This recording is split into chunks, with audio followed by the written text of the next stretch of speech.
አንዷ ተወዳጅ ለመሆን ወንድምና እህቶቿ ተከራይ ሆነው እንዲወጡ አደረገቻቸው። የገዛ ወንድምና እህቶቿ ተከራይ ሆነው እንዲወጡ በመተት አስወጣልኝ ብላ በቃ በቤት ተከራይ ይንከራተታሉ።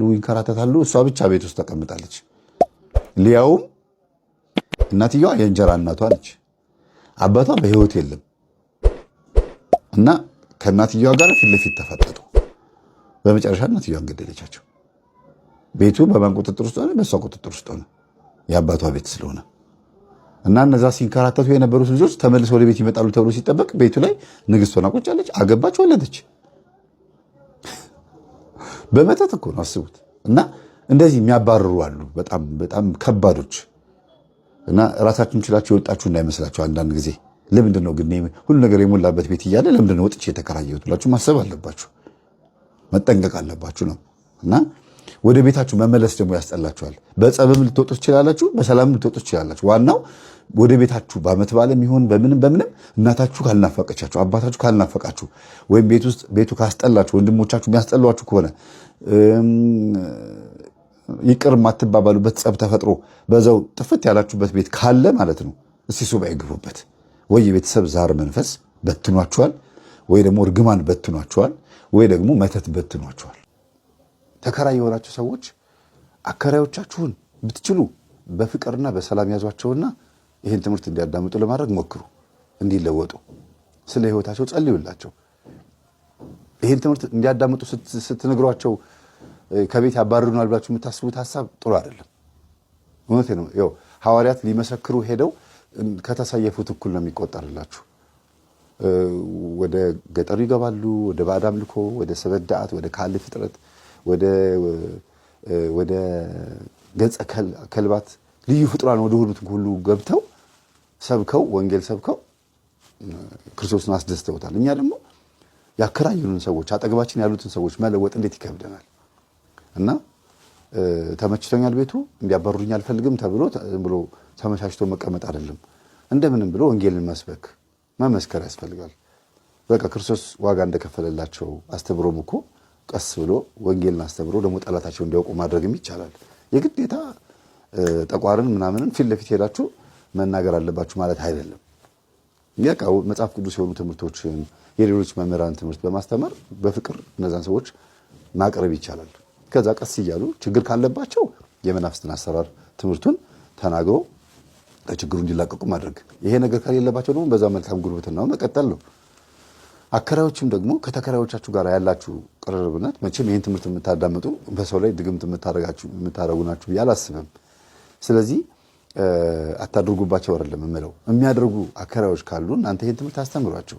ነገ አንድ ቀን እግዚአብሔር የእጅን እንደሚሰጥ ዋጋ እንደሚያስከፍል የምታደርጉት ነገር በሙሉ ወደ እናንተ እንደሚመጣ ስትጠቁሙ ሶስቱ ወደ እናንተ ነው ብዬ የምናገረው ለዚህ ነው። ይኸውላችሁ እንዲህ ስትሉ ሶስቱ ወደ እናንተ ነው የሚጠቁመው እንዲህ ስትሉ ማለት ነው። እና ማንም ሰው የጥፋ ዋጋ ነው የሚቀበለው በመጥፎም ይሁን በጥሩ ማለት ነው። እግዚአብሔር ሁላችንንም ልቦናችንን የሚመልስልን።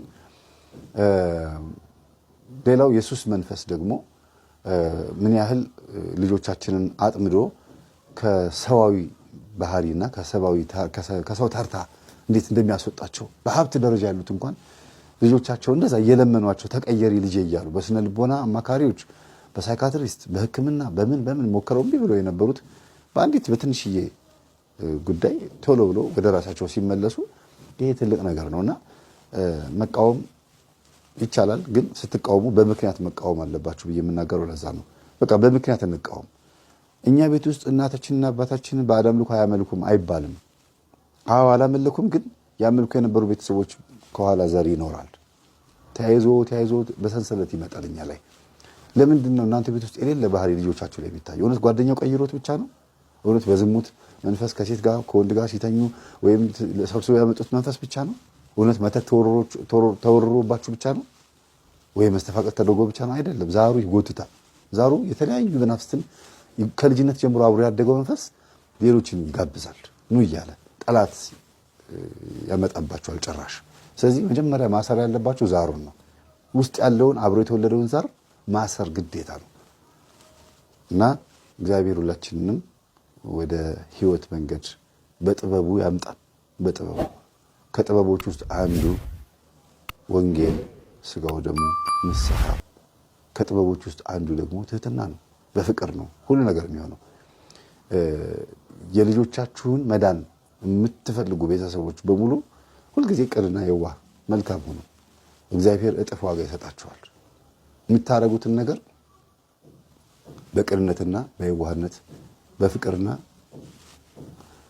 መልካም በሆነ ቅርርብነት አድርጉት። ተንኮል አይሰራም። በስተርጅና ደግሞ ተንኮል መስራት እውነቴን ነው መከራን ጭራሽ ወደ ሲኦል ሲሄዱ ሲኦሉን የበለጠ በደንብ አድርጎ እሳቱን ማብዛት ነው የሚሆነው። እና ቢቻል የልጅነትን ጊዜ አስቦ የወጣትነትን ጊዜ አስቦ ያለፈውን ዘመን አስቦ እንዴት ነው እስቲ የነበረው ህይወቴ ምን ይመስላል? ከነማን ጋር ምን አይነት ጸባይ ነበረኝ? ጎረቤቶቼ ጋር ምን አይነት ባህሪ ነበረኝ?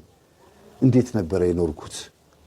ከባለቤቴ ጋር ከልጆቼ ጋር ያሳለፍኩት ህይወት ምን ይመስላል ብሎ ቆም ብሎ ማሰብን የመሰለ ነገር የለም። ከዛ በደንብ ታገኙታላችሁ ችግሩን። ከእናንተ ግልፍተኛ ሆናችሁ ስሜታዊ ሆናችሁ የተናገራችሁት ቃላትም ያደረጋችሁት ድርጊትም ለበቀል ብላችሁ የሰነዘራችሁትም ጡጫ መተቱም ካለ ድግምቱም ካለ ሌላም መጥፎ ምክር የመከራችሁትም ካለ የዛ ነገር ውጤቱ ምን ሊሆን ይችላል? ዛሬ ላላችሁበት ምስቅልቅል መነሻው ምክንያቱ ያ ነው፣ ከኋላ ያለው ነውና ንስሐ የማያጥበው ነገር የለም። በንስሐ ከታጠብን በኋላ ምናልባት የሚያስቸግረን እውነቴ ነው የስጋ በሽታ ነው። የመንፈስ እርካታ ግን የህሊና ረፍት ግን እጅግ በጣም በሚገርም መልኩ ከ100% በላይ ቦነስ አለው። ስለዚህ የህሊና እርካታና የመንፈስ ደስታችሁን አስጠብቁ። ምናልባት ትንሽ ነው ቻሌንጅ ቢገጥመኝ እዚህ ምድር ላይ፣ ከዛ በኋላ ግን እግዚአብሔር የሚደሰትበት ነገር አድርጌ ሲልኩኝ እርግጠኛ ነኝ ይምረኛል። እሱ መሐሪ ስለሆነ ነው እርግጠኛ ምን ሆኖ እንጂ ኃጢአታችን የሚያስምር ሆኖ አይደለም። ግን እርግጠኛ ነኝ ምሮኛል፣ ይምረኛል። የሚምር አምላክ ስለሆነ ምሮኛል ብለን ተስፋ አድርገን ነው ስጋው ደግሞ የምንቀበለው። እንደው ትምረኝ ይሆን እንደው ይቅር ብለኸኝ ይሆን አይባልም። ስለማርከኝ አመሰግናለሁ፣ ወደ ቤትህ ስለጠራኸኝ አይደለም ስለቆረብኩ ቤትህ ስለመጣሁ አመሰግናለሁ ይባላል። እንዲሁ ዝም ብሎ ስለጠራን ልናመሰግን ይገባልና እኛ ቆሻሾች ሆነን ሳለን ቆሻሻችንን ሊያራግፍ መጥቶ አራግፎ ከነ ማንነታችን የወደደን አምላክ ስሙ የተመሰገነ ይሁን። ከነ ማንነታችን ሴተኛ አዳሪ ሆነው ሁለት እህትማማቾች ነው ያገኘሁት።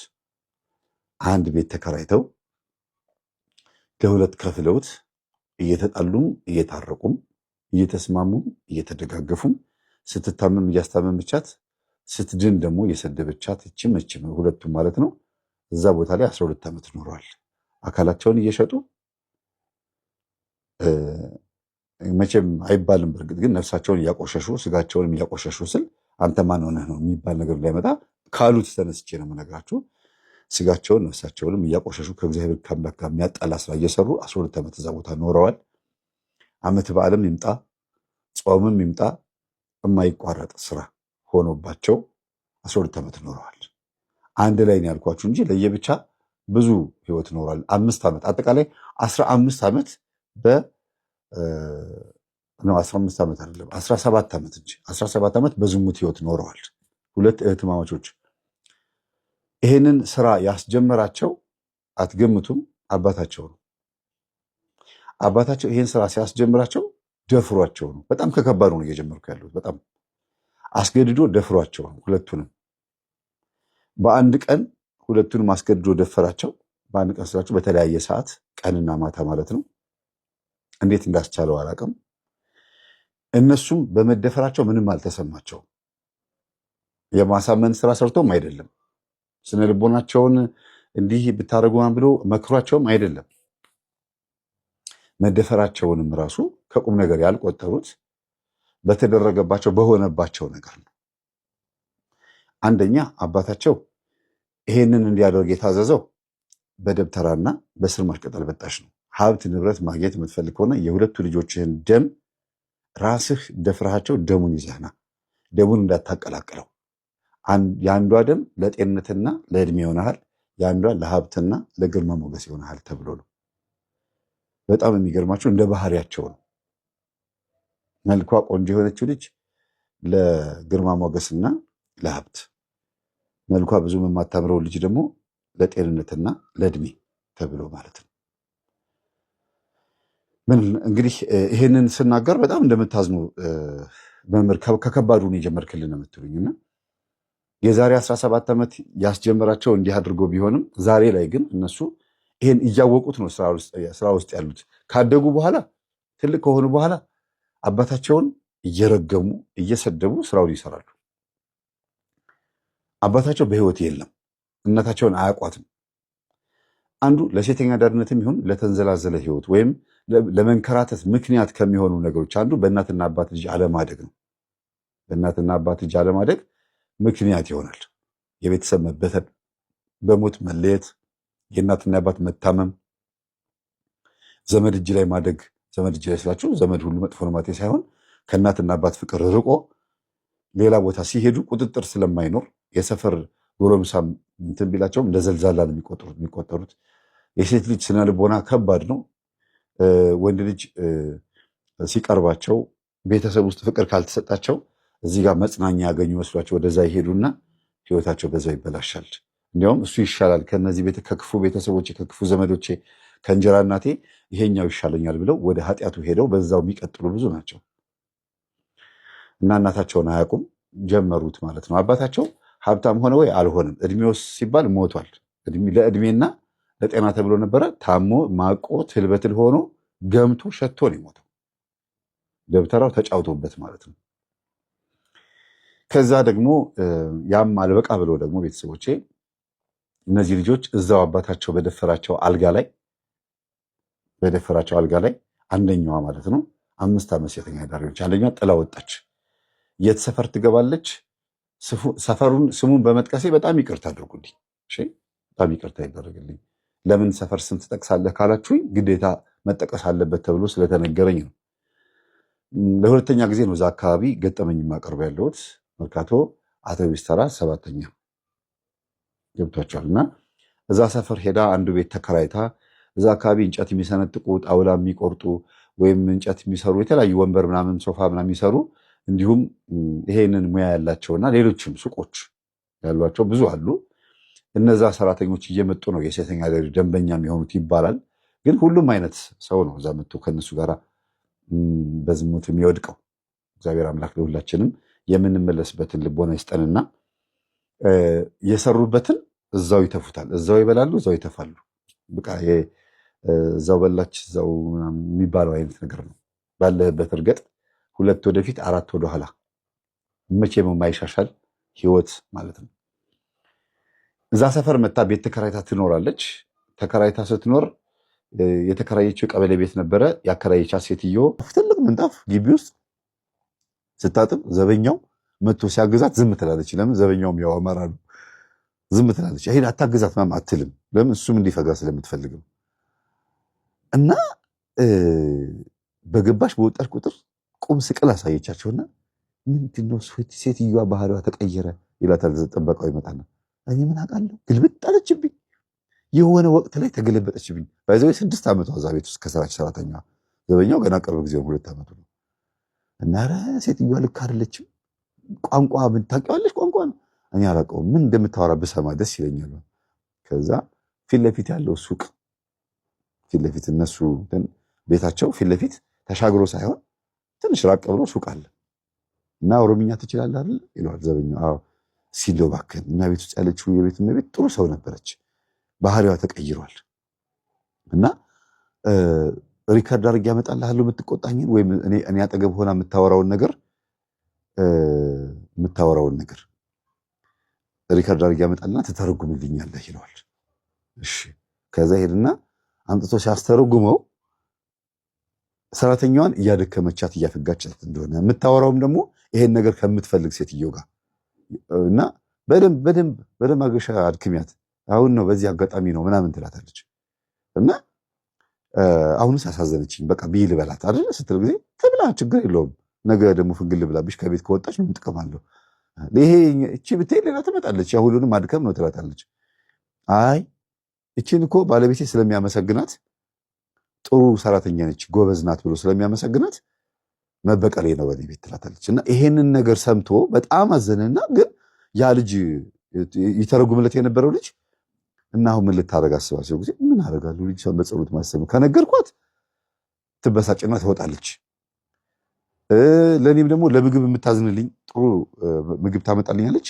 በጣም ነው የምታዝን። ለራሷ እንኳን በደንብ ምግብ አትበላምና ይሄን እንደዚህ ብላሻለች ብዬ መተርጎም አልፈልግም። እኔ ትነኝ አገልጋይ ነኝ የቤተክርስቲያን ገብቷቸዋል። ያ የተቀጠረው ዘበኛ የቤተክርስቲያን አገልጋይ ነኝ፣ ከኔም አይጠበቅም እና ለእሳቸውም ጸልይላቸዋለሁ፣ ለእሷም ጸልይላታለሁ፣ ሌላ ምን አደርጋለሁ ይላል።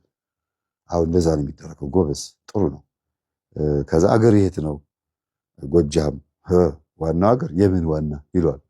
አይ እንደው ጎጃም ጥበብ አያጣም ብዬ ነው ምናምን። አገር የምጠቅሰው ለመሳሽ የሚባለውን ነገር ነው። ማንም የማያውቀውን አልናገር፣ የሚታወቀውን የምናገረው ደግሞ ስለ አገር ምን ችግር አለው? እና ጥበበኞቹ ማለት የነሱ ጊዜ አዎ ይባላል። እኔ እንደዚያ ነገር ውስጥ አልተነካካሁም፣ የለሁበትም። ጥበብ እኮ ማለት በቃ ሰላም ሆኖ መኖር ነው ምናምን ይለዋል። ከዛ ያወራሉ። የተግባቡትን በዚሁ ነው። ቆሻሻ በማቃጠል በማጽዳት በምናምን ከባለሱቁ ጋር በደንብ ተስማምተዋል። እና የሚፈልገውን ዕቃ የሚገዛው ከዛ ሱቅ ነው። አንድ ሱቅ ነች፣ ብቸኛ ሱቅ ስለሆነች ሁሉም እየመጣ እሱ ጋር ነው የሚገዛው። እና ምንም ነገር ሲያልቅባቸው እንዲያውም ሀብታሞቹ ወረቀቱን ሊያስገቡለታል። ይሄን ዕቃ አምጥተህ ሱቅህን ሙላ፣ እኛ በመኪና ይሄን ማመላለስ አንፈልግም ብለው አዘውት ሁሉ ያን ዕቃ ያመጣል። በየቤቱ ምን ዕቃ እንደሚያስፈልግ የሚያውቀው ሲያዙት ነው፣ ሲጠይቁት ነው። እና ይሄንን ዕቃ ከመኪና ሲወርድ ያግዘዋል ምናምን፣ ትንሽ ብር ይቀበላል። እንደዚህ ነገር አለ። እና ስለተግባቡ ግን ፈርቶታል። ኦሮሞ ልጅ ያ ኦሮምኛ ቋንቋ የሚናገረው የባለሱቁ ልጅ ፈርቶታል። ጥበቃውን የሆነ ነገር እንዳያደርጋቸው እነዚህ ሰዎች። እንደው መቼም ጎጃም ሲሆን ወይም የሆነ ሰሜኑ ክልል አካባቢ ሲሆን አይጠፋም ጥበብ ምናምን እያለ ያው ያለውን ነገር ፍርሃቱ ተገቢ ቢሆንም ግን በአፉ ደግሞ ያወራዋል። እናንተ እኮ ስትናደዱ እኮ እርምጃችሁ ከባድ ነውና እንደው መጥፎ ነገር እንዳታስብ፣ አትንገራት ለሷም ይለዋል። አረኛ ነገራትም ወደሃታል ሲለው ጊዜ አይ እኔ እንደዚያ ነገር አላሰብኩም። ግቢው ጭር ሲል አይደል? ጭር አይልም ግቢው፣ ሰው አይጠፋውም። ወይ ልጆቹ ወይ ደግሞ ልጅቷ ምንም የምንቀራረብበት መንገድ የለም። እኔም እዛው በር ላይ ሆኜ የመኪናው በር ላይ ሆኜ ክላክስ ወዲያው ጤጤ ሲል በር ካልከፈትኩኝ ከባድ ስለሆነ ብዙም 2 ዓመት ሙሉ እንደዚህ ነው ይለዋል። እንደው አንድ ቀን እንኳን አልቀመስካት ኧረ እኔ እንደዚያ ነገር የለም ይላል። ከዛ የባሰ እንዲያስብ አደረገው። እኔ ዲያቆንም መሪጌታም ነው አልላችሁ፣ ብቻ አገልጋይ ነው። እሺ ምንም አያስፈልግም እንደዚያ ነገር መናገር። እና ጭራሽ እንዲያስባት አደረጉትና ቆንጆ እኮ ናት ይቺ ልጅ ማለት ጀመርኩ አለ በቃው። እና በዛ መካከል ኧረ አንተ እንደው እኮ የሚገርም ሐሳብ ነው ያሳሰብከኝ፣ ያላሰብኩትን እኮ ልጅቷን አተኩሬ እንዳያት እስቲ ቁመቷ እስቲ መልኳ እያልኩኝ እያየኋት ኧረ ቆንጆ ናት። የአባይ በረሃን ተሻግራችሁ ስትወጡ ያለችው ሀገር ማን ማርያም ነው የምትባለው? ጽዮን ማን ነበር የምትባለው? ሀገሯ ጠፋችብኝ፣ ጻፉልኝ። የዛ ሀገር ሰው ናት፣ ጎበዝ ነች በጣም። አባይ በረሃን ከአዲስ አበባ ስትሄዱ አባይ በረሃን እንደጨረሳችሁ ደጀን አይደለም፣ ወደዚህ ነው፣ ከደጀን ነው እንጂ ከደጀን ወደ አባይ በረሃን ጨረሳችሁ ስትወጡ መሰለኝ። ብቻ ከሁለት አንዱ ማርያም ምናምን ጽዮን ነው ምናምን ማርያም የምትባል ሀገር አለች። እና ሀገረ ማርያም ነው እንደዛ ነው መሰለኝ። እና በጣም የተመሰከረላቸው ናቸው ይባላሉ። በሙያ በምን ጎበዞች ናቸው፣ ሃይማኖት ላይም ጠንካሮች ናቸው ይባላል። እንደዚህ አይነት እዛ አካባቢ ያሉት የቤት ሰራተኞችና ደላሎቹ ራሱ ያውቃሉ ይሄን፣ አንዳንድ ደላሎች። እና የዛ ሀገር ሰዎች እኮ ጎበዞች ናቸው፣ በሃይማኖት ቀልድ የለም። እውነትህን ነው እቺ ልጅ መተው የለብኝም፣ በወጣም እንኳን ስልኳን ተቀብዬ ነው መውጣት ያለብኝ ምናምን እያሉ ይቀልዳሉ። ይሄን በዚህ ያዙልኝ። ግን ስትደክም ያያትና እየመጣ ያግዛታል። እንዲያውም ሴትዮዋ በሌለችበት ቀን ላይ ስራ ገብታለች አይደለም፣ ምንጣፉን ሙሉን አጥቦላት ምናምን ገላገልከኝ እግዚአብሔር ይስጥ ብላ ደስ ብላት አመስግና ምግብ ደረብ አድርጋ ትሰጠዋለች። ጥርግ አድርጎ ይበላል። እና ተዋደዱ አይባልም፣ ተቀራረቡም አይባልም፣ ግን ተግባቡ። መተዛዘን አለ አይደለም። እንዳዘነላት ታውቃለች። አንተስ ምን በወጣ ረስማ። ሴትዮዋ ግን ጨከነችብኝ። ምን ሆና ነው እንደው ምን ተፈጠረ ትላለች። አይ ወዲህ ነው ይልና ዝም ይላል። እሱ እኮ ገብቶታል፣ ሰምቷል እኮ በቃ። ግን አይ እንዲህ ብሎ የተንፈሰው ከተናገረው ትወጣለች፣ ውልቅ ብላ የምትወጣው አንድ። ሁለተኛ ነገር ደግሞ ክፉ ነገር ብታስብባትስ፣ የሆነ ነገር ቢፈጠርስ፣ ደግሞም ብሔሯን አይቶ የሆነ ነገር ቢፈጠርስ ብሎ ዝም ብሏል። በዛው አፍኖታል። ግን ለሰውየው መናገር አለብኝ ብሎ ሰውየው ሲገቡ ጋሽዬ እንደው ባለቤቶት እንደው ፍቅራቸውን ቀነሱብን፣ ምን አድርገን ነው? አይተዋት ዝም በላት አንተ ላይ መለከተም ሲሉ ጊዜ አይ ዝም እያስደነገጡኝ እኮ ነው፣ ምን አድርጌ ነው? ኮቷት ቻል አድርጋት ይችያታል አይደል? ቻል አድርጋት ማን ብሎ ተቆጥቶ